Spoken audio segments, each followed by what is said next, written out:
Hello friend, welcome back to study wire YouTube channel. और ये lecture number 34 है जो कि एमपी पुलिस 2021 के लिए हम 30 इंपॉर्टेंट क्वेश्चन की सीरीज चला रहे हैं उसका। ठीक है, और हर लेक्चर में हम टोटल जो 30 क्वेश्चन डिस्कस कर रहे हैं, इसके साथ जितनी डिटेल अगर हम डिस्कस करते हैं तो हर एक लेक्चर में 100+ क्वेश्चन समथिंग कवर होते ही होते हैं। और ये जो 30 क्वेश्चन है ये एक नए पैटर्न के अनुसार है कि इसमें कम से कम 5 न्यूमेरिकल होते हैं हमारे हर एक लेक्चर में।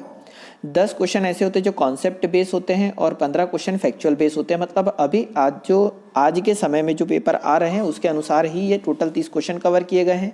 इसमें न्यूमेरिकल भी है, कॉन्सेप्ट बेस्ड क्वेश्चन भी है और फैक्चुअल क्वेश्चन भी है। मतलब कोई भी चीज़ें आपको एक्स्ट्रा पढ़ने की जरूरत नहीं पड़ेगी, बस यही है कि आप इसे रेगुलर मेंटेन करिए, क्योंकि अभी हमारे समथिंग 1000 क्वेश्चन हो चुके हैं और आगे समथिंग 2 से 3000 क्वेश्चन और होने बाकी है। ठीक है, और जो न्यूमेरिकल का लेक्चर होगा वो हम अलग से ही लेकर आएंगे आने वाले समय में। जो भी फिजिक्स के जितने न्यूमेरिकल बन सकते हैं, केमिस्ट्री के जितने बन सकते हैं, वो सारे के सारे। ठीक है, तो आइए हम लेक्चर स्टार्ट करते हैं।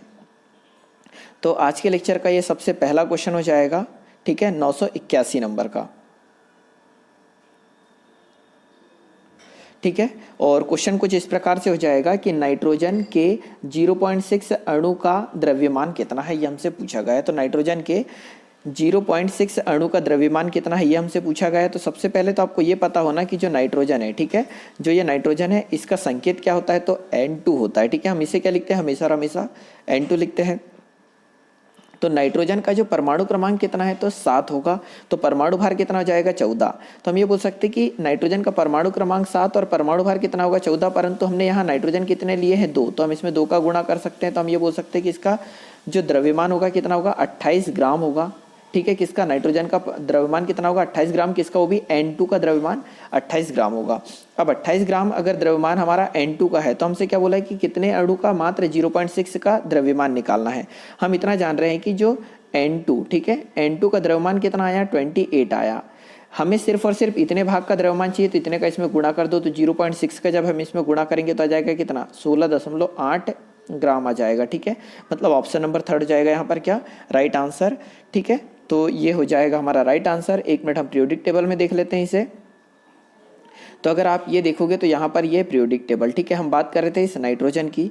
ठीक है, तो यहाँ पर नाइट्रोजन है, तो आप ये याद रखिएगा कि नाइट्रोजन का परमाणु क्रमांक कितना था, 7। नाइट्रोजन से पहले था क्या, कार्बन। ये आपको याद रखना है, क्योंकि पीरियोडिक टेबल ऐसे बार बार देखोगे तभी याद होगा। ये नाइट्रोजन है, परमाणु क्रमांक 7 है, उससे पहले कार्बन है, उसके बाद ऑक्सीजन है। नाइट्रोजन का जो ग्रुप है, ये ग्रुप नंबर कौन सा, 14 नंबर के ग्रुप में है कौन, नाइट्रोजन, क्योंकि ये 15वां ग्रुप हो जाएगा। 16 और ये हो जाएगा 15वां ग्रुप।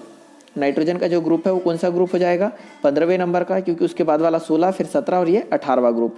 तो आपसे अगर पूछ ले कि नाइट्रोजन किस ग्रुप का सदस्य है, तो 15वें ग्रुप का सदस्य है। नाइट्रोजन में नाइट्रोजन के नीचे क्या आता है, तो नाइट्रोजन, फास्फोरस, आर्सेनिक, एंटीमनी और बिस्मथ आता है। ठीक है, नाइट्रोजन, फास्फोरस, एंटीमनी और बिस्मथ आता है, ये आपको याद रखना है। इस ग्रुप की जो संयोजकता की अगर हम बात करें तो संयोजकता कितनी होती है, +5 होती है, या हम इसको बोल सकते हैं कि -3 होती है। ठीक है, तो आप ये याद रखिएगा कि नाइट्रोजन, फास्फोरस, आर्सेनिक, एंटीमनी और ये बिस्मथ जो दिया, इसकी संयोजकता या तो +5 होगी या तो -3 होगी, ये याद रखोगे। और 15वें ग्रुप में ये पाया जाता है। नाइट्रोजन का परमाणु क्रमांक कितना है, 7, और परमाणु भार कितना हो जाएगा, तो इसका 14 हो जाएगा। ठीक है, और थोड़ी सी चीज़ और याद रखने लगे कि जो नाइट्रोजन है, इस नाइट्रोजन को हम यूज़ करते हैं कृत्रिम गर्भाधान के लिए। बैल का जो वीर्य होता है उसे रखने के लिए नाइट्रोजन का यूज़ किया जाता है। और यही नाइट्रोजन जो हमारे वायुमंडल में कितने % है, तो 78% हमारे वायुमंडल में क्या है, तो यही नाइट्रोजन है। ठीक है, अगले क्वेश्चन की ओर चलते हैं। हमारा क्वेश्चन नंबर हो जाएगा 982 नंबर का। क्वेश्चन नंबर 2 हो जाएगा इस लेक्चर का, 982 नंबर का, कि खालिस्तान परमाणु का आयतन सबसे कम होता है। अब देखो, आयतन सबसे कम किसका होगा, जिसका परमाणु सबसे छोटा होगा और परमाणु क्रमांक भी सबसे छोटा होगा। तो यहाँ सल्फर की बात करें, ठीक है, तो ये सल्फर है, ये सिलिकॉन है, ये फास्फोरस है और ये हीलियम है। ठीक है, तो यहाँ पर सबसे छोटा परमाणु की बात करें तो हीलियम का होगा। सबसे छोटा परमाणु अगर हीलियम का होगा तो आयतन भी सबसे कम किसका होगा, हीलियम का होगा। तो ऑप्शन नंबर 4 यहाँ पर क्या हो जाएगा, राइट आंसर। हीलियम का परमाणु क्रमांक कितना होता है, 2 होता है, और इसका परमाणु द्रव्यमान कितना होता है, तो 4 होता है। ये आपको याद रखना चाहिए। ठीक है, याद रखना है। और ये एक सबसे हल्की अक्रिय गैस है। ठीक है, ये याद रखना, सबसे हल्की अक्रिय गैस है कौन, हीलियम। अक्रिय साथ में लगा रहे हैं। ठीक है, और ये आज्वलनशील है, मतलब ये जलती नहीं है, ये आपको याद रखना है। ठीक है, एक मिनट इसे पीरियोडिक टेबल में देख लेते हैं यहाँ ये सारी चीज़ें कहाँ पर है। तो देखो ये दिया है आपको हीलियम, ठीक है, जिसका परमाणु क्रमांक कितना 2 है। कौन से वर्ग में आती है ये? 18वें वर्ग में आती है। हीलियम के नीचे क्या आता है? नियॉन, आर्गन, क्रिप्टॉन, जीनॉन और ये आ जाएगा यहाँ पर रेडॉन, ठीक है, ये आपको याद रखना है यहाँ पर। ये 18वां वर्ग है और इसे ही शून्य समूह के तत्व भी कहा जाता है। क्या कहा जाता है? तो शून्य समूह के तत्व भी कहा जाता है किनको? इन अक्रिय गैसों को, ठीक है। इतनी चीजें आप याद रखोगे। एक हमें ऑप्शन में दिया था सल्फर, ठीक है, तो ये सल्फर यहाँ पर है, ठीक है, याद रखो कि सल्फर है ऑक्सीजन के जस्ट नीचे। ऑक्सीजन में दिया था फास्फोरस, परमाणु क्रमांक 15 है उसका, और ये सिलिकॉन दिया था, तो सिलिकॉन का परमाणु क्रमांक 14, फास्फोरस का परमाणु क्रमांक कितना 15 और सल्फर का कितना है 16 है। तो ये तीनों भी ऑप्शन में दिए थे, हीलियम भी दिया था, ठीक है। तो यहाँ पर फाइनली आंसर क्या होगा? हीलियम, क्योंकि उसका परमाणु क्रमांक कम है तो उसका परमाणु द्रव्यमान भी क्या होगा? कम होगा और आयतन भी क्या होगा? कम होगा। अगला क्वेश्चन है 983 की निष्क्रिय विलयन का पीएच मान होता है, ठीक है, जो निष्क्रिय विलयन होता है उसका पीएच मान कितना होता है ये पूछा गया है। तो पहला ऑप्शन है 5, सेकंड ऑप्शन है 7, थर्ड ऑप्शन है 6 और फोर्थ ऑप्शन है 4। तो ऑप्शन नंबर सेकंड यहाँ पर राइट आंसर की जो निष्क्रिय विलयन होता है उसका पीएच मान कितना होता है? तो 7 होता है। ये पीएच स्केल होता है, ये आपको याद रखना है। तो पीएच स्केल 0 से लेकर कहाँ तक होता है? 14 तक होता है, ये आपको याद रखना है। उसके बाद बीच में होता है क्या? 7। तो ये 7 जिसका भी पीएच मान 7 होता है वो सब का सब क्या होता है? तो निष्क्रिय विलयन होता है। 7 से लेकर हम इधर जाएंगे 0 के साइड, तो ये क्या होता है? अम्लीय होता है। और 7 से ज़्यादा अगर पीएच मान है तो वो क्या होता है? क्षारीय होता है, ये आपको याद रखना है, ठीक है। ये चीज़ें याद हो गई। अब उसके बाद हम इतना जानते हैं कि 7 से कम जाएंगे तो अम्लीय होगा, मतलब H+ आयन की सांद्रता यहाँ बढ़ते जाती है अम्ल में, और जो क्षार होते हैं उसमें OH- की सांद्रता बढ़ते जाती है। और ये दिया था कौन ने? सोरेनसन ने दिया था। पीएच स्केल कौन ने दिया था? सोरेनसन, और 1909 में दिया था, ये भी आपको याद रखना है। तो इतने क्वेश्चन, बाकी और भी सारी चीज़ें बनती है पर ये काफ़ी है इतना नॉलेज आपके लिए। अगला क्वेश्चन है आधुनिक आवर्त सारणी में जिगजैग रेखा खालिस्तान को अलग करती है, ठीक है। तो आधुनिक आवर्त सारणी जिसको हम बार बार दिखाते हैं उसी में जो जिगजैग रेखा है कौन सी है वो अभी हम बता देंगे, खालिस्तान को अलग करती है, ठीक है। तो पहला ऑप्शन है उपधातुओं को अधातु से, अपधातुओं को धातुओं से। सेकंड ऑप्शन है हेलोजन को धातुओं से। थर्ड ऑप्शन है अधातुओं को धातुओं से। और फोर्थ ऑप्शन है अपधातुओं को अधातुओं से, ठीक है। तो यहाँ पर ऑप्शन नंबर क्या हो जाएगा? थर्ड हो जाएगा राइट आंसर की जो जिगजैग लाइन है, रेखा है, वो अधातुओं को धातुओं से अलग करती है। तो ऑप्शन नंबर थर्ड है यहाँ पर क्या? Right answer. अब हम ये देख लेते हैं कि जिगजैग रेखा होती कौन सी है। तो ये दिख रहा है आपको पीरियोडिक टेबल, ठीक है। तो पीरियोडिक टेबल इसको बोलते हैं जिगजैग रेखा। यहाँ पर ये बोरान, ये फिर आ जाएगा ये ऐसा, ये जिगजैग रेखा बनती है, ठीक है। तो यहाँ पर है क्या? देखो बोरान है, सिलिकॉन है, जर्मेनियम है, आर्सेनिक है, एंटीमनी है, टेल्यूरियम है और एस्टाटीन है, ठीक है। तो ये आपको याद रखना है कि जो ये इनको उपधातु भी बोलते हैं, ठीक है। ये जिगजैग रेखा तो बनी रही है और साथ में ये है भी क्या? तो ये एक जिगजैग रेखा दिख पा रही है आपको। ये बोरान होता है जिगजैग रेखा पर, सिलिकॉन होता है, जर्मेनियम होता है, आर्सेनिक होता है, एंटीमनी होता है, टेल्यूरियम होता है और ये हो जाएगा एस्टाटीन होता है, ठीक है। टोटल कितने तत्व होते हैं ये आपसे पूछ लिया जाए तो 1, 2, 3, 4, 5, 6 और 7। तो जिगजैग लाइन टोटल कितने तत्व होते हैं? 7 तत्वों से मिलकर जिगजैग रेखा बनती है, ठीक है। इसको टेढ़ी मेढ़ी रेखा भी बोलते हैं। अब ये देखो कि ये जो रेखा है ना उसके इधर जितने भी तत्व पाए जाएंगे, मतलब ये तत्व, ये और ये, इनको छोड़कर ये इधर जितने भी तत्व पाए जाएंगे इस साइड, ये सब के सब धातु होंगे। क्या होंगे? धातु होंगे। और ये जो इधर है ना वो होंगे अधातु। ये याद रख पाओगे आप। तो यहाँ देख लीजिए ये जिगजैग रेखा पर ये आने वाले तत्वों के नाम भी याद रखना है, क्या क्या आते हैं। तो boron, silicon, germanium, arsenic, antimony, tellurium और ये हो जाएगा एस्टाटीन, ठीक है। तो ये क्या किस चीज़ को रिप्रेजेंट करती है? तो जिगजैग लाइन, जो कि उपधातु भी कहा जाता है। इन्हें क्या कहा जाता है? उपधातु भी कहा जाता है। और यहाँ पर ये पूछा जाता है ये होगा कौन सा भाग आपका? बायां भाग। तो आवर्त सारणी में बाएं तरफ कौन से तत्व होते हैं? तो धातु होती है। और ये होता है दायां भाग, और दायां धातु में क्या होती है? तो अधातु होती है। ये आपको याद रखना है। अगले क्वेश्चन की ओर चलते हैं, क्वेश्चन नंबर 85। तो ये फाइनली इस क्वेश्चन का आंसर समझ गए ना? अधातुओं को धातुओं से अलग करा था कौन? जिगजैग रेखा ने। अगला क्वेश्चन है क्वेश्चन नंबर 985 के निम्नलिखित में से कौन सा सही कथन है उसका चुनना है, ठीक है। सही कथन चुनना है। तो पहला ऑप्शन है स्केडियम सबसे हल्की धातु है, तो ये गलत है। सबसे हल्की धातु क्या होती है? तो लिथियम होती है। याद रखना कि सबसे हल्की धातु लिथियम होती है और उसने सही कथन चुनने को बोला, तो पहला कथन तो गलत हो गया। सेकेंड ऑप्शन है कॉपर, गोल्ड और आर्सेनिक मुद्रा धातु है, तो ये भी क्या हो जाएगी? गलत हो जाएगी, ठीक है। ये मुद्रा धातु नहीं है। थर्ड ऑप्शन देखेंगे तो यहाँ पर स्केडियम, फ्रांसियम, मरकरी, गैलियम और बोरान तरल लिक्विड होता है। ठीक है, तो यहाँ पर अगर देखेंगे तो ये जो फ्रांसियम है ये लिक्विड होता है, मरकरी ये लिक्विड होता है, गैलियम लिक्विड होता है, बोरान लिक्विड होता है, परंतु स्केडियम लिक्विड नहीं होता। कहने का मतलब जो थर्ड ऑप्शन था इसमें अगर आपसे कभी फ्रांसियम FR, यहाँ पर अगर अभी कभी आपसे पूछ ले जाए कि जो आवर्त सारणी है उसमें टोटल कितने ऐसे तत्व है जो लिक्विड में पाए जाते हैं, लिक्विड मतलब द्रव अवस्था में पाए जाते हैं, तो एक फ्रांसियम पाया जाता है, एक मरकरी, गैलियम और बोरान, ये सब के सब किस में पाए जाते हैं, तरल अवस्था में पाए जाते हैं। चाहो तो इनके नोट्स आप बना सकते हैं। तो ये भी क्या है, गलत, क्योंकि यहाँ जो स्केंडियम है ये तरल अवस्था में नहीं पाया जाता। तो यहाँ पर सही कथन चुनना था, तो फाइनली ऑप्शन नंबर 4 हो जाएगा। यहाँ पर क्या राइट आंसर की हीलियम की आयनीकरण की क्षमता सबसे अधिक होती है, तो ऑप्शन नंबर 4 यहाँ पर क्या हो जाएगा, राइट आंसर की हीलियम की आयनीकरण क्षमता सबसे अधिक होती है और फ्रांसियम की आयनीकरण क्षमता फ्रांसियम की आयनीकरण क्षमता क्या होती है, सबसे कम होती है। तो आपसे अगर पूछ लिया जाए कि सबसे अधिक आयनीकरण क्षमता किसकी होती है, तो हीलियम की होती है, सबसे कम आयनीकरण क्षमता किसकी होती है, तो फ्रांसियम की होती है। ठीक है, मैं चाहूँ तो इसे आपको पीरियोडिक टेबल में दिखा देता हूँ। यहाँ पर आप देखोगे तो सबसे ज़्यादा आयनीकरण क्षमता किसकी होती है, हीलियम की, तो यहाँ पर ये हीलियम दिखाई दे पा रहा होगा आपको। और अगर सबसे कम आयनीकरण क्षमता की हम बात करें तो ये है फ्रांसियम, सबसे कम आयनीकरण क्षमता किसकी होती है, फ्रांसियम की, और सबसे ज़्यादा क्षमता किसकी होती है आयनीकरण की, तो हीलियम की, ये याद रखना है। अभी द्रव तरल धातु की बात हो रही थी, ठीक है, तत्व की बात हो रही थी जो द्रव अवस्था में पाए जाते हैं, तो एक तो बोरान पाया जाता है, ये आप याद रखोगे, एक गैलियम पाया जाता है, ये द्रव अवस्था में पाए जाते हैं, एक मरकरी पाया जाता है द्रव अवस्था में, ठीक है, और एक पाया जाता है फ्रांसियम। ठीक है, तो यहाँ पर क्या हो गया, बोरान, गैलियम, मरकरी और फ्रांसियम ये किस अवस्था में पाए जाते हैं, तो द्रव्य अवस्था में पाए जाते हैं। चाहो तो आप इन्हें याद रख सकते हैं। बोरान का परमाणु क्रमांक 35 है, गैलियम का परमाणु क्रमांक 31 है, मरकरी का परमाणु क्रमांक 80 है और फ्रांसियम का परमाणु क्रमांक 87 है। ठीक है, तो ये किस में पाए जाते हैं, तो द्रव अवस्था में पाए जाने वाले तत्व है।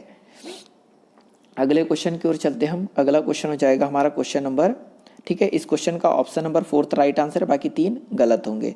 अगला क्वेश्चन है क्वेश्चन नंबर 986 की एक वस्तु 4 सेकंड में 20 मीटर और 2 सेकंड में 15 मीटर की यात्रा करती है। तो देखो पहले 20 मीटर चली फिर 15 मीटर चली, तो औसत चाल बताओ। तो अगर आपने पिछले सारे लेक्चर देखे हैं तो आपको औसत चाल पता चल पा रहा होगा। तो औसत चाल बराबर से क्या होता है, कुल दूरी बटे कुल समय होता है। तो टोटल दूरी कितनी होगी, 20 और 15 को जोड़ेंगे तो कितना आ जाएगा, 35, और टोटल समय 4 सेकंड और 2 सेकंड कितना हो जाएगा, 6 सेकंड हो जाएगा। जब भाग दोगे तो कितना आ जाएगा, 6 पंचे 30 हो जाएगा और कितना आ जाएगा, 8 4 आ जाएगा। ठीक है, तो दूरी का क्या होता है मात्रक मीटर और समय का क्या होता है सेकंड, तो मीटर प्रति सेकंड। तो 5.84 मीटर प्रति सेकंड, 8.53 आएगा, है ना। तो ऑप्शन नंबर सेकंड यहाँ पर क्या हो जाएगा, राइट आंसर हो जाएगा किसका, 86वें नंबर का। ठीक है, और ये आप बहुत आसानी से कर पा रहे होंगे और इस प्रकार की न्यूमेरिकल आपको करना ही करना है, इनकी प्रैक्टिस कर लीजिएगा, बनेंगे सारे के सारे। अगला क्वेश्चन है 987 नंबर का कि माँ के शरीर के अंदर बच्चे के विकास लगभग खालिस्तान महीने में होता है। तो बहुत आसान क्वेश्चनों में से एक ये है कि माँ के शरीर में बच्चे का विकास लगभग कितने महीने में होता है, तो 9 महीने में पूरा हो जाता है। तो ऑप्शन नंबर 4 यहाँ पर क्या हो जाएगा, राइट आंसर होगा। और दिन की अगर हम बात करें तो 30 का गुणा कर दो, 9 तिया कितना 27, 270 दिन में जो भ्रूण है वो पूरी तरह से बच्चा बन जाता है। ठीक है, मतलब माँ के शरीर में बच्चा कितने दिनों में बनता है, तो 270 दिनों में या फिर 9 माह में। अगला क्वेश्चन है, ठीक है, औसत चाल वाला ही क्वेश्चन है कि एक वस्तु 4 सेकंड में 21 मीटर और 2 सेकंड में 15 मीटर की यात्रा करती, तो औसत चाल बताओ। औसत चाल बराबर से क्या होता है, हम टोटल दूरी, तो टोटल दूरी 21 और 15 को जोड़ेंगे तो कितना आ जाएगा, 37, और टोटल समय कितना है, 2 और 4 कितना सेकंड, 6 सेकंड। जब आप आगे भाग दोगे तो कितना आ जाएगा, समथिंग 6 दशमलव कुछ आ जाएगा, तो सब में 6 दिया है, तो 6 मीटर प्रति सेकंड, मतलब ऑप्शन नंबर सेकंड यहाँ पर क्या हो जाएगा, राइट आंसर हो जाएगा। तो अब ये मान सकता हूँ मैं कि औसत चाल से रिलेटेड अगर कोई भी क्वेश्चन आपके सामने आए तो आप बिल्कुल कर पाओगे। अगला क्वेश्चन है, बहुत अच्छा क्वेश्चन है यहाँ पर कि 989 नंबर का कि यदि किसी दर्पण की फोकस लंबाई +15 है, स्पेशली चिन्हों पर ध्यान दीजिएगा, ये 10th क्लास की एनसीईआरटी का क्वेश्चन है कि फोकस दूरी +15 है तो यह होगा। तो पहला ऑप्शन है समतल दर्पण, सेकंड ऑप्शन है उत्तल दर्पण, थर्ड ऑप्शन है डबल लेंस और फोर्थ ऑप्शन है अवतल लेंस। तो यहाँ पर ये होगा उत्तल दर्पण होगा, ऑप्शन नंबर सेकंड है राइट आंसर। कैसे आप समझोगे इसमें, तो ये देखो, ये एक होता है, इसे कहा जाता है अवतल दर्पण, ठीक है, और इसे कहा जाता है उत्तल दर्पण। ठीक है, ये चीज़ समझ पा रहे हैं। तो इधर अगर जब भी माइनस के चिन्ह की बात आए तो हमेशा और हमेशा अवतल दर्पण को रिप्रेजेंट कराता है, और प्लस चिन्ह की अगर बात आए तो हमेशा और हमेशा उत्तल दर्पण को रिप्रेजेंट कराता है। तो यहाँ फोकस दूरी +15 दी है, मतलब वो कौन सा दर्पण होगा, तो उत्तल दर्पण होगा। ये आपको याद हो गया। चिन्ह परिपाटी के लिए 10th क्लास का प्रकाश नामक चैप्टर पढ़ लो। ये सारी चीज़ें आपको बहुत आसानी से ईजिली समझ में आ जाएगी, परंतु आप नहीं पढ़ोगे तो पॉसिबल ही नहीं है कि आपको ये सारी चीज़ें समझ में आ पाए।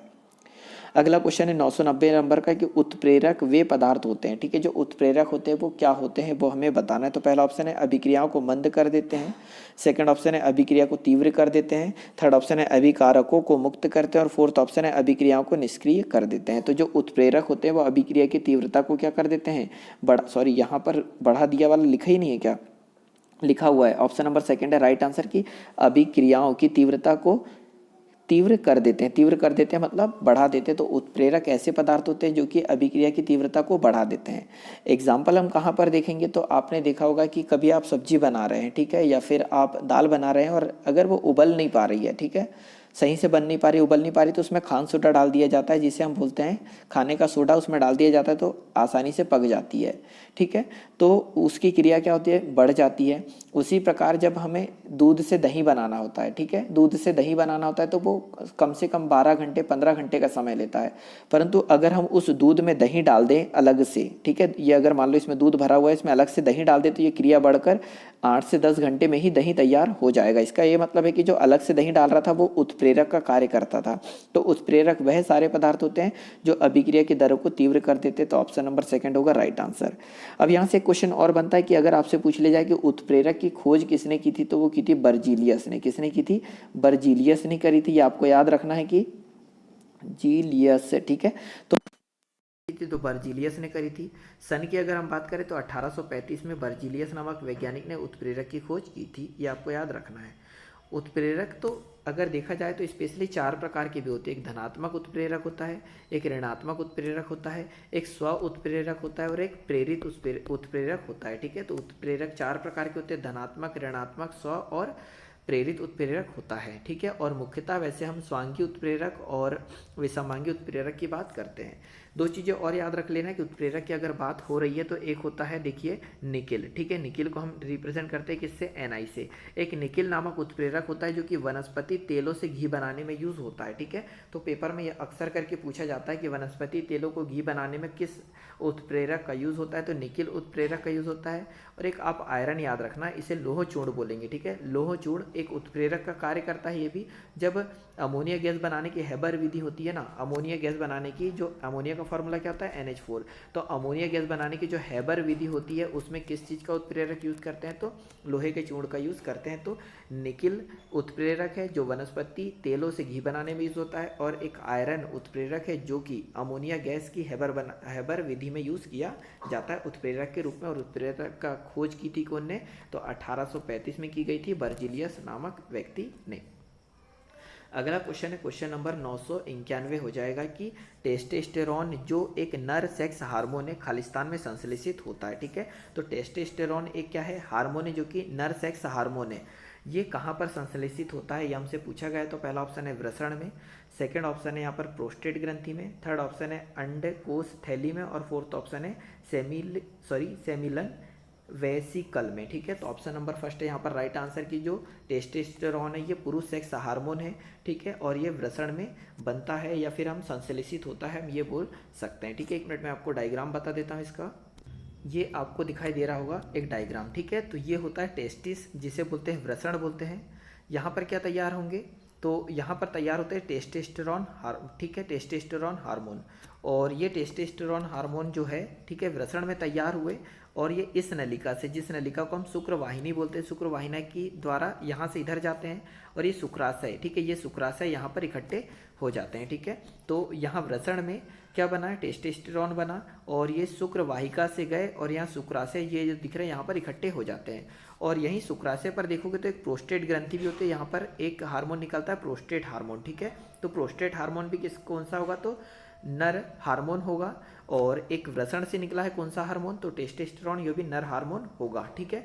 और ये मूत्राशय है, ये यहाँ मूत्र नलिका है। तो आपको यहाँ 2-3 चीज़ें याद रखना है कि ये इसे कहते हैं वृषण, ठीक है, जिसे टेस्टिस कहा जाता है। ये शुक्रवाहिका है और ये शुक्राशय में आकर इकट्ठे होते हैं और यहाँ पर होती है प्रोस्टेट ग्रंथि। ठीक है, तो इतना एक बेसिक डायग्राम होगा जिससे आपको समझने में आसानी होगी। ठीक है, तो टेस्टोस्टेरोन हार्मोन नर सेक्स हार्मोन होता है और टेस्टोस्टेरोन हार्मोन जो है पुरुष चेतित, ठीक है, पुरुषोचित लैंगिक लक्षणों को प्रवर्तित करने वाला हार्मोन होता है। अगले क्वेश्चन की ओर चलते हैं हम, क्वेश्चन नंबर 992 नंबर का, कि ये भी एक सिंपल सा ही क्वेश्चन यहाँ दिया है कि एक वस्तु 4 सेकंड में 22 मीटर और 2 सेकंड में 15 मीटर की दूरी तय करती, तो औसत चाल बताओ। तो 22 और 15 को हम जोड़ देंगे। ठीक है, तो 1 मिनट शायद इसे कर चुके हैं, है ना। अगला है ये क्वेश्चन 993, इसे भी शायद कर चुके हैं, नहीं किया है ना। 1 मिनट कर लेते हैं इसे, कि एक वस्तु 4 सेकंड में 23 मीटर और 2 सेकंड में 15 मीटर चलती है, तो टोटल दूरी हमारे पास कितनी है, 15 और 23 आप जोड़ोगे तो आ जाएगा 4 और 3 7, 2 और 1 3, ठीक है, 37। टोटल समय कितना है 6, जब भाग दोगे तो कितना आ जाएगा 6.33 हो जाएगा, मतलब ऑप्शन नंबर सेकंड यहाँ पर क्या हो जाएगा, राइट आंसर हो जाएगा। मीटर पर सेकंड भी है, ये देख लीजिएगा आप। अगला क्वेश्चन है 994 नंबर का, कि पौधे में खालिस्तान अवशोषण और ऊपरी गतिविधि से जड़ों से पत्तियों तक पानी और खनिजों के संचरण में मदद करता है। बहुत अच्छा क्वेश्चन है ये, बस आपकी लैंग्वेज पे अगर अच्छे से पकड़ हो, मतलब आप साइंस की भाषा जानते हैं समझते हैं, तो आप इसे बहुत आसानी से कर पाओगे, अदरवाइज दिक्कत होगी। तो यहाँ बोला क्या, देखो पौधों में कॉमा लगा है, अवशोषण और ऊपरी गतिविधि में, ठीक है, अवशोषण और ऊपरी गतिविधि मतलब ये पेड़ है, इसकी ऊपरी जो गतिविधि हो रही है उसमें, जड़ों से पत्तियों तक, मतलब जड़ नीचे होती है, जड़ों से पत्तियों तक पानी और खनिज संचरण में मदद कौन करता है। ठीक है, तो ऊपरी गतिविधि क्या होती है, तो वाष्प उत्सर्जन होता है ऊपरी गतिविधि। तो चीज़ें समझने की कोशिश करना कि अगर सपोज ये एक पेड़ हो गया, ठीक है, पेड़ हो गया, जब यहाँ से वाष्प ऊपर निकल जाएगी, ठीक है, मतलब जो पानी है पत्तियों में जब ऊपर निकल जाएगा तो इसमें पानी की क्या होगी, कमी होगी। पानी की कमी होगी तो ये नीचे से जाइलम के द्वारा क्या आएगा, खनिज लवण नीचे से, और पानी आएगा कहाँ, ये नीचे से किसके द्वारा, तो जाइलम के द्वारा आएगा। और जब वाष्प उत्सर्जन हुआ तब जाकर नीचे से पानी और खनिज का संचरण ऊपर आता है। तो पानी और खनिज के संचरण में मदद कौन करता है, तो वाष्प उत्सर्जन करता है। ऑप्शन नंबर सेकंड होगा राइट आंसर। अगर समझे हो तो अच्छी बात है, और नहीं समझे हो तो थोड़ी सी प्रैक्टिस करोगे या आप 9th क्लास की एनसीईआरटी पढ़ोगे तो समझ में आ जाएगा, और 7th की। अगला क्वेश्चन है क्वेश्चन नंबर 995 की, यदि एक वस्तु 1 न्यूटन बल लगाया जाए, वस्तु पर 1 न्यूटन का बल लगा रहे हैं, निर्दिष्ट दिशा में 1 मीटर की दूरी तय होती है। दूरी कितनी तय होती है, 1 मीटर की दूरी, तो किया गया कार्य कितना है। तो हम इतना जानते हैं कि जो कार्य बराबर से होता है क्या है, बल गुणित विस्थापन होता है। ठीक है, बल गुणित क्या होता है, विस्थापन। तो कार्य मतलब W और बल मतलब F और विस्थापन मतलब D। ठीक है, तो W बराबर से F इंटू डी, ये कार्य का एक फॉर्मूला होगा। तो हम W बराबर से कार्य, F हो जाएगा बल और D हो जाएगा विस्थापन। तो हमने बल कितना लगाया, 1 न्यूटन का, तो यहाँ पर आ जाएगा 1, और D विस्थापन कितना हुआ, 1 हुआ, तो फाइनली आ कितना गया, 1, ये W का मान। तो हम ये बोल सकते हैं कि W का मात्रा क्या है, जूल है। तो हम ये बोल सकते हैं कि कार्य कितना हुआ, तो 1 जूल कार्य हुआ। तो ऑप्शन नंबर 3 हो जाएगा यहाँ पर राइट आंसर। ये आपको याद रखना है कि कार्य का मात्रक जूल होता है, बल का मात्रक न्यूटन होता है, विस्थापन का मात्रक मीटर होता है।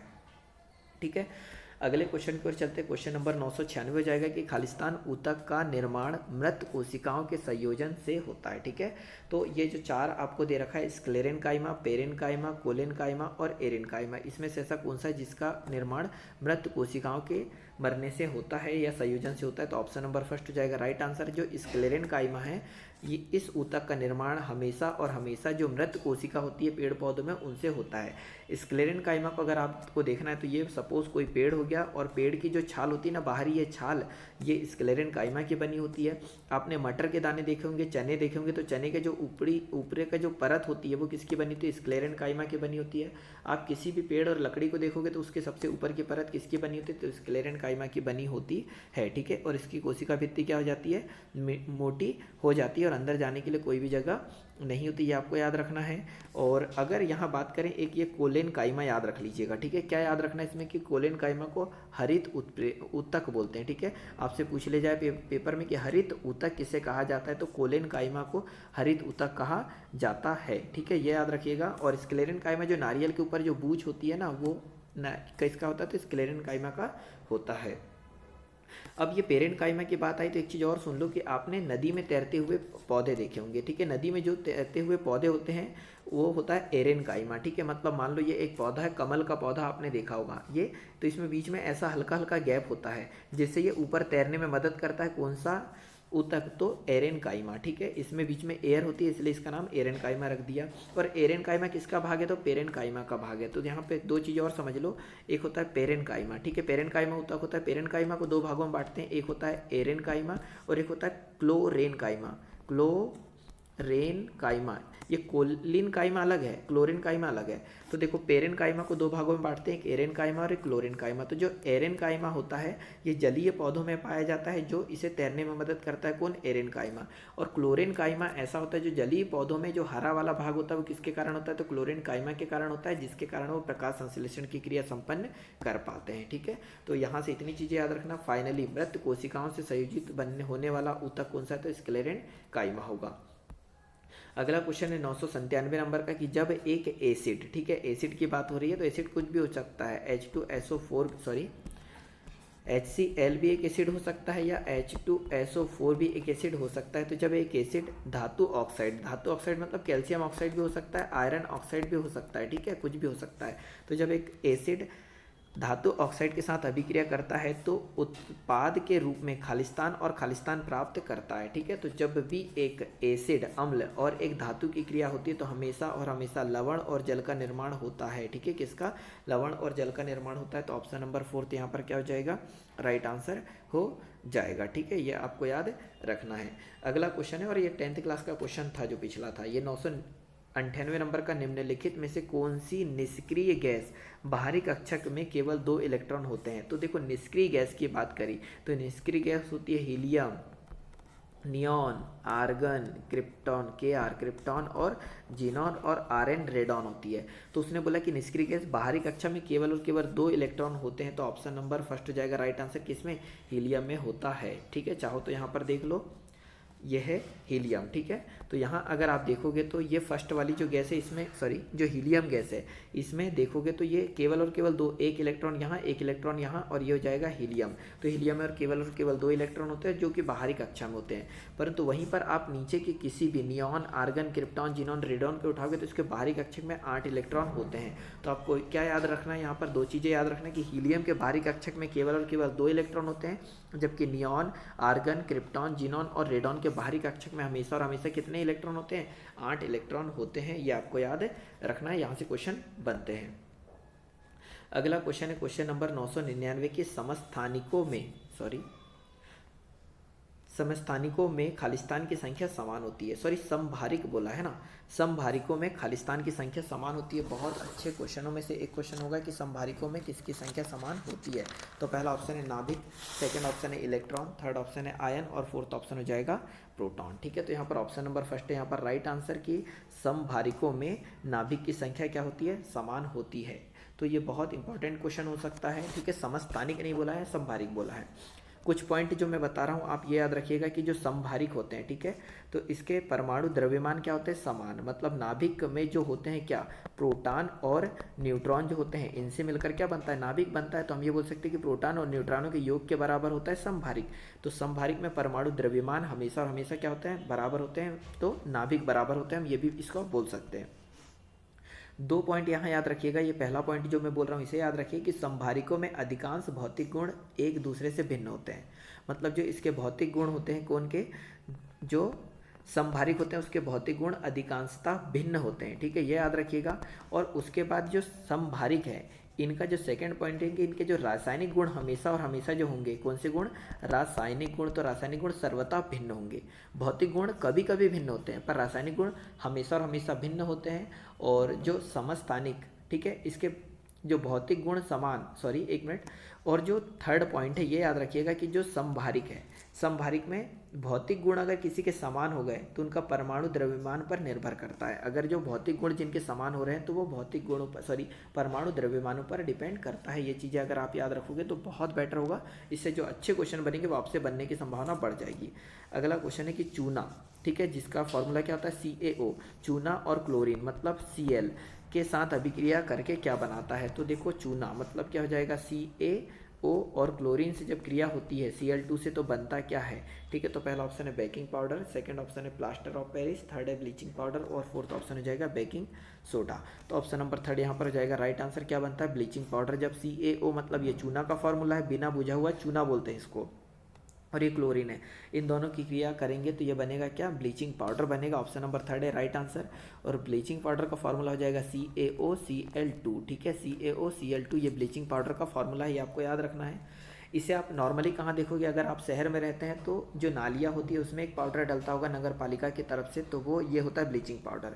और अगर आप गांव में रहते हैं तो बरसात के दिनों में आंगनवाड़ी की तरफ से एक पाउडर प्रोवाइड किया जाता है जो कि कुएं में डालने के लिए होता है, तो वो होता है ब्लीचिंग पाउडर। तो आपने ये देखा होगा, ठीक है, थोड़ा ऑब्जर्व कीजिएगा। तो ब्लीचिंग पाउडर का फॉर्मूला CaOCl2 होता है, जो कि चूना और क्लोरीन की क्रिया करने से बनता है, ये आपको याद रखना है, ठीक है। अगले क्वेश्चन की ओर चलते हैं। क्वेश्चन नंबर 1001 नंबर का क्वेश्चन होगा। फाइनली हम 1000 क्वेश्चन कंप्लीट कर चुके हैं, तो सभी लोग उसे कम से कम 2-2 बार देख लीजिए, क्योंकि मैक्सिमम क्वेश्चन आपको रिपीटेड ही मिलेंगे, चाहो तो आप कोई भी एग्जाम दे दो, ठीक है। 1001 नंबर का क्वेश्चन है कि जब तार की लंबाई दोगुनी हो जाती है तो एमीटर की रीडिंग खालिस्तान कम हो जाती है। तो देखो, सबसे पहले तो यहाँ पर 2 फॉर्मूले काम करेंगे। तार की लंबाई दोगुनी कर रहे हैं तो प्रतिरोध की बात हो रही, तो प्रतिरोध बराबर से होता है ρL/A होता है। तो लंबाई दुगनी हो रही है, तो जब लंबाई दुगनी होगी तो प्रतिरोध भी कितना हो जाएगा, दुगना हो जाएगा। याद रख पा रहे हैं क्या, जब R बराबर से ρL/A होता है प्रतिरोध का फॉर्मूला, तो लंबाई दुगनी कर रहे हैं तो प्रतिरोध भी क्या हो जाएगा, दुगना। और प्रतिरोध दुगना हुआ तो V बराबर से क्या होता है, एक IR होता है। अब हम ये देख रहे हैं कि लंबाई दुगना होने से प्रतिरोध हो गया दुगना। अब प्रतिरोध अगर दुगना हो गया तो हमें अगर विभवांतर उतना ही रखना है तो धारा को क्या करना पड़ेगा, आधा करना पड़ेगा, क्योंकि प्रतिरोध दुगना हो गया और फॉर्मूले V बराबर से IR ही हमें रखना है। तो प्रतिरोध दुगना हुआ तो धारा को आधी करना पड़ेगा। तो यहाँ पूछा है कि एमीटर की रीडिंग, एमीटर में धारा का मान ज्ञात करते हैं, तो अब वो क्या हो जाएगी, तो आधी हो जाएगी। तो ऑप्शन नंबर 2 है राइट आंसर। अगर आपने 9th क्लास की NCERT अच्छे से पढ़ी होगी इलेक्ट्रिसिटी, तो मैं जो ये चीज़ें बोल रहा हूँ आप बहुत अच्छे से समझ रहे होंगे, ठीक है। अगले क्वेश्चन की ओर चलते हैं। क्वेश्चन नंबर 1002 नंबर का हो जाएगा कि निम्नलिखित में से कौन सा एक गंधीय सूचक है, ठीक है। गंधीय सूचक मतलब जिसमें से गंध आती है। तो पहला ऑप्शन है हल्दी, सेकंड ऑप्शन है साबुन, थर्ड ऑप्शन है गुलाब और फोर्थ ऑप्शन है लौंग। सूचक का मतलब होता है जिससे हम अम्ल क्षार का पता लगाते हैं, ठीक है। तो एक तो हल्दी से भी लगाते हैं और एक लौंग से भी लगाते हैं। तो फाइनली ऑप्शन नंबर 4 हो जाएगा यहाँ पर राइट आंसर, कि जो लौंग है एक गंधीय सूचक होता है, ठीक है। और लौंग हम किससे प्राप्त करते हैं, तो फूल की कली से प्राप्त करते हैं, ये आपको याद होगा। और यहाँ पर गंध की बात आ रही है, गंध मतलब हम ये बोल सकते हैं इत्र, ठीक है। किसकी बात कर रहे हैं, इत्र की बात कर रहे हैं। देखिए हिस्ट्री का क्वेश्चन है कि एक नूरजहाँ थी, ठीक है। नूरजहाँ की माँ थी अस्मत बेगम, तो अस्मत बेगम ने सबसे पहले इत्र बनाया था, ये आपने पढ़ा होगा, ठीक है। तो नूरजहाँ की जो माँ थी कौन, अस्मत बेगम, इन्हें सबसे पहले इत्र बनाया था। अगला क्वेश्चन ये है 1003 नंबर का कि 100 kg द्रव्यमान वाली एक वस्तु, तो यहाँ पर द्रव्यमान दे दिया है, मतलब m का मान दे दिया है कितना, 100 kg दे दिया है। 6 सेकंड में, मतलब टाइम दे दिया है कितना, 6 सेकंड। और न्यूमेरिकल पे आप कमांड बनाइए जैसे भी हो सके। 5 मीटर पर सेकंड से 17 मीटर पर सेकंड का वेग एक समान रूप से त्वरित किया जाता है। तो यहाँ पर ये देखो कि 100 किलोग्राम की एक वस्तु है, 6 सेकंड में उसका जो वेग है वो 5 मीटर पर सेकंड से 17 मीटर पर सेकंड का वेग हो जाता है, ठीक है। तो वस्तु पर लगाए गए बल का परिणाम बताओ। तो यहाँ पर बल की बात कर रहे हैं, तो बल बराबर से ma होता है, ये समझ पा रहे हैं। अब ma होता है तो यहाँ पर देखो मैं एक फॉर्मूला बना देता हूँ आपके लिए कि F बराबर से होता है ma होता है। हम ये जानते हैं कि A बराबर से क्या होता है, V/T होता है। परंतु जब दो वेलोसिटी अलग अलग दी हो तो अब A का मान होता है V2 माइनस V1/T होता है, ठीक है। याद रखिएगा कि जब दो अलग अलग वेलोसिटी दी हो तब त्वरण अगर हम निकालना हो हमें तो V2 माइनस V1/T हो जाएगा। तो ये A का मान आ गया, A का मान हम यहाँ पर रखेंगे तो एक फॉर्मूला बन जाएगा कि F बराबर से m का A, m, और A की जगह हम क्या लिख सकते हैं, V2 माइनस V1 क्या आ जाएगा, T आ जाएगा। तो फाइनली अब हम इसे सॉल्व करते हैं तो फॉर्मूला हमारा आ गया F बराबर से m into V2 minus V1 क्या हो जाएगा, T हो जाएगा। तो F बराबर से m का मान कितना है, द्रव्यमान 100 kg, तो यहाँ 100 लिखा। V2 मतलब 17 और V1 मतलब 5, तो 17 माइनस 5 और T का मान कितना है 6 सेकंड, तो यहाँ 6 आ जाएगा। क्लियर हो पा रहा है। जब 17 में से 5 घटाओगे तो आएगा 12, ठीक है। तो यहाँ जाएगा 100 गुणित 12 बटे कितना 6 आ जाएगा, 6 कम 6, 6 दूनी 12। सॉल्व करोगे तो कितना आ जाएगा, 200 आ जाएगा। और बल का मात्रा क्या होता है, न्यूटन, तो यहाँ जाएगा n, तो कितना 200 न्यूटन होगा परिणामी बल। ऑप्शन नंबर फर्स्ट है राइट आंसर। ये छोटा सा फॉर्मूला है, कैसे बना वो भी मैंने बताया, तो आप इसे अपने जो नोटबुक है उसमें नोट कर लो, ठीक है। ऐसा क्वेश्चन जब भी आए तो आपको रिमाइंड करना चाहिए। 104 नंबर का क्वेश्चन है कि ध्वनि निम्नलिखित में से किस माध्यम में सबसे तेज यात्रा करती है। जो ध्वनि है किस माध्यम में सबसे तेज यात्रा करती है, ये हमसे पूछा गया है। तो पहला ऑप्शन है शून्य खालीपन में, सेकंड ऑप्शन है तरल पदार्थ में, अगला ऑप्शन है यहाँ पर गैस में, और फोर्थ ऑप्शन है यहाँ पर किस में, ठोस में। तो ये याद रखिएगा कि सबसे ज़्यादा ध्वनि की गति किस में होती है, तो ठोस में होती है। ऑप्शन नंबर फोर्थ हो जाएगा यहाँ पर क्या राइट आंसर हो जाएगा कि सबसे ज़्यादा ध्वनि की चाल किस में होती है, ठोस में होती है। कुछ माध्यम बता रहा हूँ जिन्हें आपको याद रखना है कि अगर कभी आपसे लोहा में पूछ ले कि लोहे में ध्वनि की चाल कितनी होती है, तो 5130 मीटर पर सेकेंड होती है किसमें, लोहे में ध्वनि की चाल। वायु में अगर पूछ ले तो वायु में ध्वनि की चाल होती है 332 मीटर पर सेकेंड होती है वायु में। जल में अगर पूछ लिया जाए कि ध्वनि की चाल कितनी होती है, तो 1483 मीटर पर सेकंड होती है किसमें, जल में। ये आपको याद रखना है। आगे याद रखना है कि अल्कोहल की बात करें कि अल्कोहल में कितनी होती है, तो 1213 मीटर पर सेकंड होती है कि 1213 मीटर पर सेकंड अल्कोहल में होती है। पारा में ध्वनि की चाल होती है 1450 मीटर पर सेकंड होती है किसमें, पारा में। समुद्री जल में अगर पूछ लिया जाए कि समुद्री जल में जो ध्वनि की चाल कितनी होती है, तो 1533 मीटर पर सेकंड होती है। और हाइड्रोजन में ध्वनि की चाल होती है 1269 मीटर पर सेकंड होती है किसमें, ये हाइड्रोजन में। तो सब आप याद रखोगे। मैंने बताया लोहा में 5130, वायु में ये हो जाएगा 332, जल में हो जाएगा 1483, एल्कोहल में जाएगा 1213, पारा में हो जाएगा 1450, समुद्र जल में हो जाएगा 1533, हाइड्रोजन में हो जाएगा 1269। ठीक है, तो ये सारी चीज़ें याद रखो। अगला क्वेश्चन है 1005 नंबर का कि पृथ्वी की सतह से नीचे गर्मी, ठीक है, फंसी गर्मी को क्या कहते हैं। तो देखो पृथ्वी की यह है, इसके नीचे जो गर्मी होती है उसे हम क्या बोलते हैं, तो भूतापीय ऊर्जा बोलते हैं। तो ऑप्शन नंबर फर्स्ट यहाँ पर क्या हो जाएगा, राइट आंसर हो जाएगा। ठीक है, अगले क्वेश्चन की ओर चलते हैं। क्वेश्चन नंबर आ जाएगा 1006 नंबर का कि जिंक सल्फेट के मिश्रण में कॉपर धातु में डुबाया जाता है। तो जिंक सल्फेट का फॉर्मूला क्या हो जाएगा, ZnSO4 को कॉपर के साथ धातु के साथ डुबाया जाता है। क्वेश्चन है 1006 नंबर का कि जिंक सल्फेट के मिश्रण को कॉपर धातु के साथ डुबाया जाता है। तो जिंक सल्फेट का फॉर्मूला हो जाएगा ZnSO4 और कॉपर का फॉर्मूला हो जाएगा Cu। डुबाने पर क्या बनता है, तो पहला ऑप्शन है जिंक ऑक्साइड बनता है, सेकंड ऑप्शन है पानी बनता है, थर्ड ऑप्शन है कोई प्रतिक्रिया नहीं होती, और फोर्थ ऑप्शन है कॉपर सल्फेट बनता है। तो ये देखो कि जिंक सल्फेट के साथ कॉपर की कोई क्रिया नहीं होती है, मतलब ऑप्शन नंबर थर्ड है यहाँ पर क्या राइट आंसर। इसे आप याद रखिएगा। एक 10th क्लास में अभिक्रियाशीलता का दर दी है, आप उसे याद रख लेंगे तो ज़्यादा बेटर होगा। ठीक है, तो फाइनली जिंक सल्फेट में कॉपर की कोई क्रिया नहीं होती है। अगला क्वेश्चन है 1007 नंबर का कि कौन सा युग्म पुरुष में पाया जाता है। तो पुरुष में क्या पाया जाता है, तो पहला ऑप्शन है 2x गुणसूत्र, सेकंड ऑप्शन है x गुणसूत्र, थर्ड ऑप्शन है डबल x गुणसूत्र, और फोर्थ ऑप्शन है y गुणसूत्र। तो पुरुष में पाया जाता है कौन सा, y गुणसूत्र पाया जाता है। ठीक है, तो पुरुष में y गुणसूत्र पाया जाता है, जो कि बच्चा ये बेटा होगा या बेटी होगी उसका निर्धारण करता है कौन, तो पुरुष के क्रोमोसोम डिसाइड करते हैं। और पुरुष में कौन सा गुणसूत्र पाया जाता है, तो वाई गुणसूत्र। और टोटल मनुष्य में गुणसूत्रों की संख्या कितनी होती है, तो 46 होती है। जोड़े की बात करें तो कितने 23 जोड़े गुणसूत्र होते हैं। अगला क्वेश्चन है क्वेश्चन नंबर 1008 की कार्य होता है यदि। कार्य क्या होता है, तो आपने एक डेफिनेशन पढ़ रखी होगी। ठीक है, अगर आपने कभी भी फिजिक्स पढ़ी है कि किसी वस्तु के कार्य करने की क्षमता को वस्तु की ऊर्जा कहते हैं। क्या ये लाइन आपने कभी पढ़ी है या सुनी होगी कि किसी वस्तु के कार्य करने की क्षमता को वस्तु की ऊर्जा कहते हैं। तो कार्य क्या होता है, तो ऊर्जा होता है। ऑप्शन नंबर थर्ड क्या हो जाएगा, राइट आंसर होगा। पर ये तब ही आप बता पाओगे जब आपको उस 9th क्लास या 10th क्लास में आपने जो डेफिनेशन पढ़ी वो याद हो। और कार्य कैसी राशि है, तो ये एक अदिश राशि होती है और इसका SI मात्रा क्या होता है, तो जूल होता है। ठीक है, ये आपको याद रखना है। अगला क्वेश्चन है 1009 नंबर का कि खालिस्तान एक हेलोजन है। हेलोजन तत्व हमेशा हम पढ़ते रहते हैं, क्या होता है, फ्लोरीन होता है, क्लोरीन होता है, ब्रोमीन होता है। ठीक है, ब्रोमीन और आयोडीन होता है। तो यहाँ पर देखोगे तो क्लोरीन क्या हो जाएगा, एक हेलोजन तत्व हो जाएगा और ये 17वें समूह से संबंधित है। क्लोरीन का परमाणु क्रमांक भी क्या होता है, तो 17 ही होता है।